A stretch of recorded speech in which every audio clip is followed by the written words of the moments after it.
What if the most honest song Syd Barrett ever wrote was a song that no one could ever learn to play, and that no one was ever meant to learn to play, because its entire subject, its whole reason for existing, was the impossibility of being learned at all? This is not a riddle. It describes a real event, one of the strangest and saddest in the history of Pink Floyd. And it happened in a school hall in West London early in 1968, in the last weeks before the band gave up on the man who had founded it.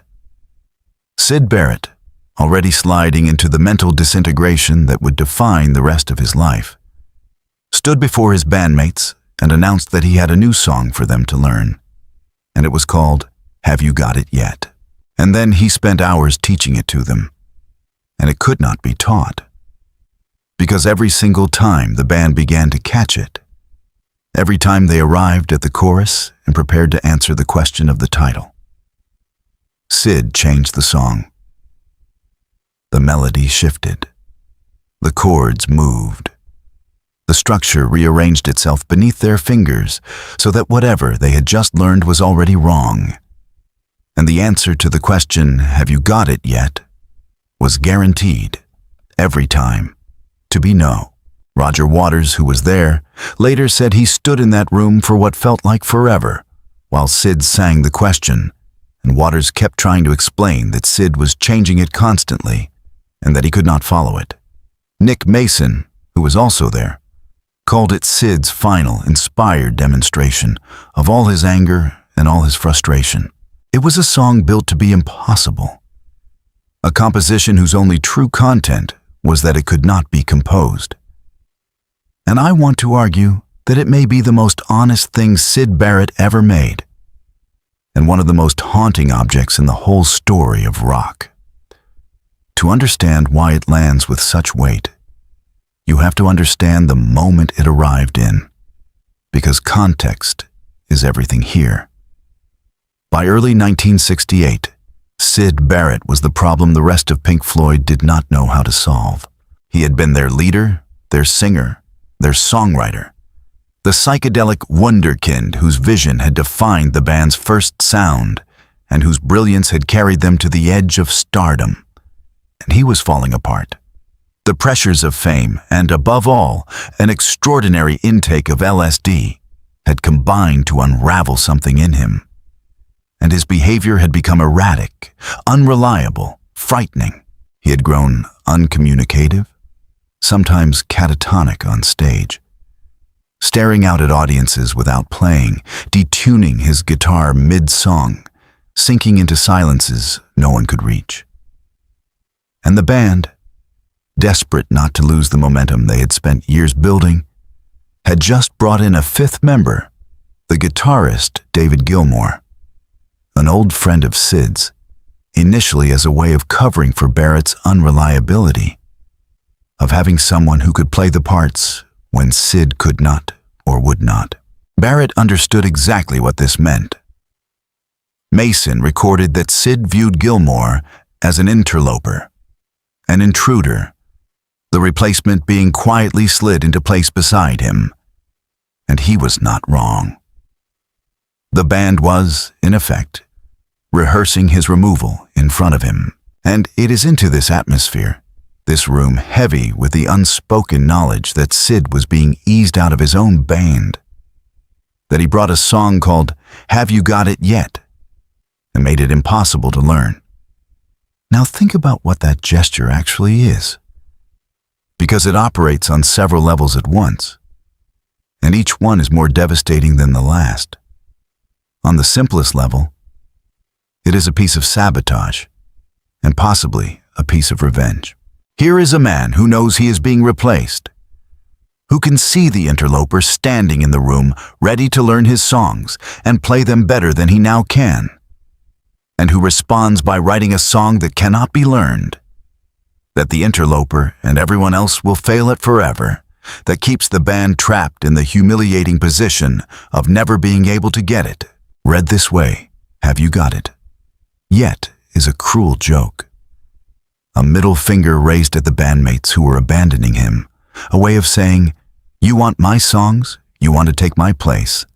Then here, take this one, and watch yourselves fail at it for the rest of time.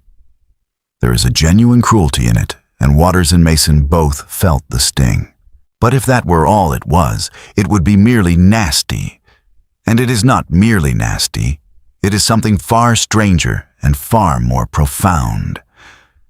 Because the song is also a perfect, unbearable portrait of exactly what was happening inside Syd Barrett's mind. Because this is the thing you cannot escape once you see it. A song whose defining feature is that it changes every time you try to grasp it, that will not hold still long enough to be caught, that dissolves the instant anyone tries to pin it down, is not just a prank. It is a precise sonic image of a disintegrating consciousness. This is what it is like inside a mind that can no longer hold a stable form, that cannot fix an idea long enough to communicate it, that keeps sliding, shifting, rearranging itself so that nothing coheres, so that the thought you are about to share is already gone by the time the words arrive. Have you got it? Yet is what schizophrenic or drug-shattered cognition sounds like from the inside. Translated into music, a structure that refuses structure, a meaning that flees the moment it is approached. And the title, the question Syd kept asking, becomes almost too painful to contemplate in this light. Have you got it yet? It is the question every person losing their mind is silently asking everyone around them. Do you understand me? Can you follow me? Are you receiving what I am trying to send? And the terrible answer the song enacts is, no, no, no, you have not got it. You will never get it, because I can no longer hand it to you in a form you could hold. Syd built a song out of the experience of no longer being able to be understood.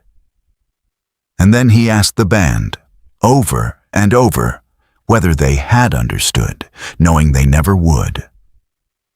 And here is where the object becomes genuinely tragic rather than merely sad.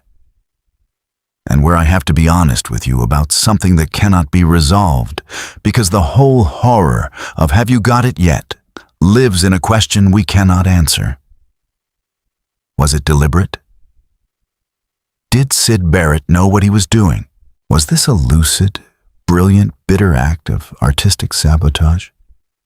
A man in full control of his faculties, constructing an elaborate revenge and an elaborate metaphor? Choosing consciously to make an unlearnable song as a comment on his own situation?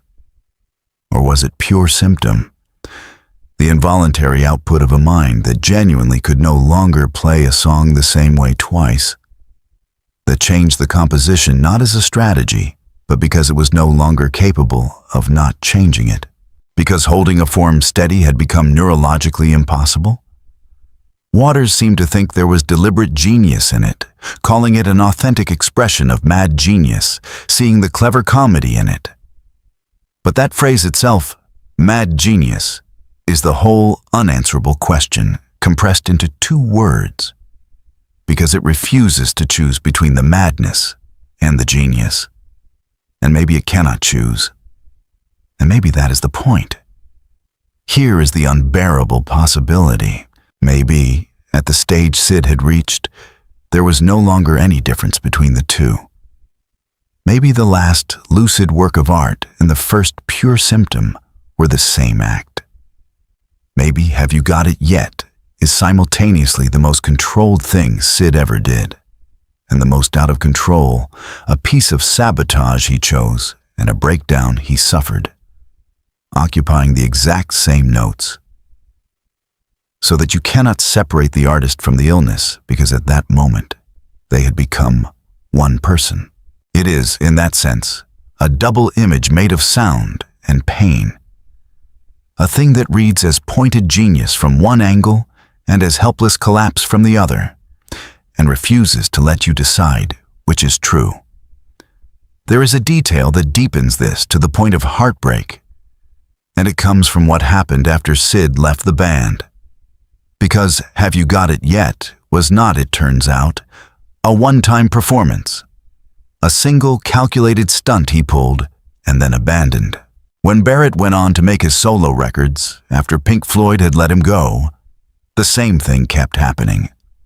Those close to the sessions reported that Syd seemed determined never to play a song the same way twice, that the compositions kept shifting and changing under him exactly as Have You Got It Yet had, that the phenomenon was not a joke he told once, but a permanent condition of how his mind now worked.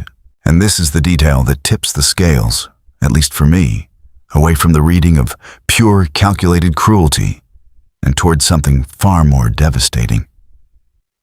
If he did it once, in a room where he was being replaced, you could call it revenge. But if he did it always, everywhere, alone, with no band to punish and no interloper to spite, then it was not a strategy at all. It was simply who he had become, a man for whom the same thing could never be played twice, for whom every form dissolved as soon as it was made, for whom the answer to Have You Got It Yet was permanently, tragically no. The revenge reading requires an audience to punish. The symptom reading needs no one. And Syd went on being unable to hold a song still long after the audience was gone. So let me gather this together. Because Have You Got It Yet is a smaller object than the great albums and the famous covers. And yet it may cut deeper than any of them. And it deserves to be understood for what it truly is. It is the last thing Syd Barrett gave to Pink Floyd. And it is a song that cannot be played, that was never meant to be caught, whose only real subject is the impossibility of being understood.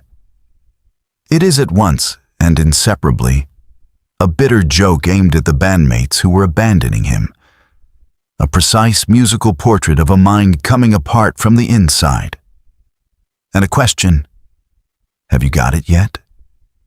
That a man losing his grip on the world kept asking the people who could no longer follow him, knowing the answer would always be no. And its deepest horror is that we cannot decide, and neither could he, and neither could Waters standing in that room for hours, whether we were watching the final flash of a genius or the first full eruption of an illness, because by then those had become the same thing. He walked into a room where his friends were quietly replacing him, and instead of a farewell speech, he handed them a song built out of the exact experience of no longer being reachable. And then he asked them, again and again, whether they had got it. And they had not. And he left. And in a way, none of us has got it yet. Because the song did exactly what it was built to do.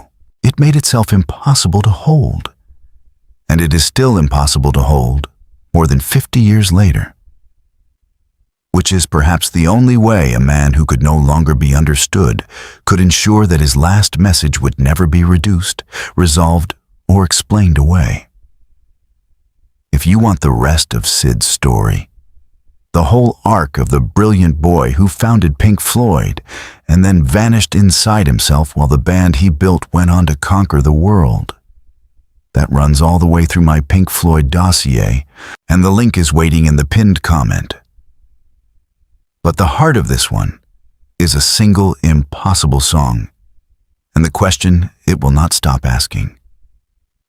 So I will leave you with that question, the one Syd asked a room full of people who loved him and could no longer reach him, and that the song is still asking all of us. Have you got it yet? And if the honest answer, after all these years, is still no, then ask yourself whether that failure is ours, or whether it was, all along, the truest thing he had left to say. Where art does not console, it autopsies.